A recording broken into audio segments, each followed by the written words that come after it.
Welcome to Camtasia Studio 7. If you're new to Camtasia Studio and you want to get started quickly, you're in the right place. We encourage you to watch this 5-minute video to learn the basics of using the editor, including how to navigate the timeline, make some basic edits, and add special effects. The preview window is where you see the video during playback. The playback controls are located under the preview window. In fact, the video you're watching in the preview window is a sample project playing directly from the timeline you see below. After you watch this video, we hope you take some time to practice what you've learned using the content on the timeline. So let's start with the timeline. This is where you assemble and edit your videos. At the top of the timeline, tick marks represent time in terms of minutes and seconds. When building a video, you'll work in a horizontal manner, beginning from the left and moving sequentially through time towards the right.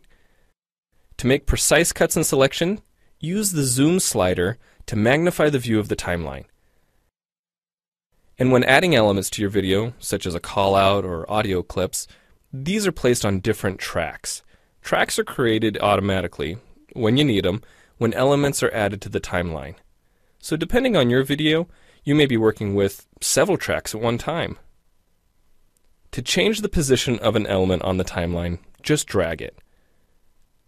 To change the length of an element, drag the edges in either direction. An important part of the timeline is the playhead. The playhead moves the timeline and indicates the current frame displayed in the preview window. To view your video, click play in the preview window. Notice how the video and the timeline's playhead stay in sync. Click anywhere on the timeline and the playhead moves to that point. The green section of the playhead is called the in point. Click and drag the in point to make the beginning of a selection. The red section of the playhead is called the out point. Just click and drag the out point to make the end of a selection. To bring the sections of the playhead back together, double-click the gray playhead. To split a video clip, position the playhead at the desired location and click the split button. And if you want to remove a portion of your video, make a selection with the in and out points, then click the cut button. If you make a mistake while editing, click the undo button. Next, we'll look at the clip bin and the library. The clip bin holds recordings, audio files, images, and title slides being used in the project you're currently working on. Then there's the library. It stores video clips, intros, callouts, title slides, and other elements that you want to use from project to project. The library is also pre-populated with professional animations, music, sound effects, and other content you can use in your video for free. To add your own clips or video sequences to the library, make a selection on the timeline, right-click, and choose Add to Library. To include clips and other elements in your video, drag them from the clip bin or library and drop them onto the timeline. The tabs located above the timeline are task pages used for adding and editing special effects. You can add callouts to emphasize a key point. You can insert a transition between clips for a professional look. Apply zoom and pan effects to focus on important details. And draw attention to the cursor by changing the color, size, and more. If you double-click an element on a track, the playhead moves to the beginning of that element, and its task page opens, allowing you to make edits to that element. So we've shown you a few ways you can navigate and edit your video, but how do you get content into your video? Well, to make a new screen recording, click the Record Screen button.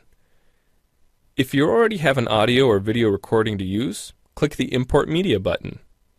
When you've made edits and added effects to your video and you're ready to share it, you need to produce the project to create a shareable video. Click the Produce and Share button, step through the wizard, and Camtasia Studio creates a viewer-friendly, shareable MP4 file ready to upload to screen.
podcast.com, your blog, or a website.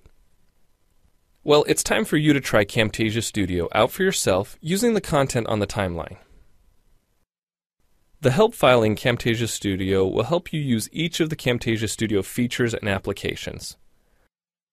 The Learning Center on TechSmith.com has in-depth video tutorials and other sample projects to download and practice with. So we hope you enjoy Camtasia Studio. And happy screencasting!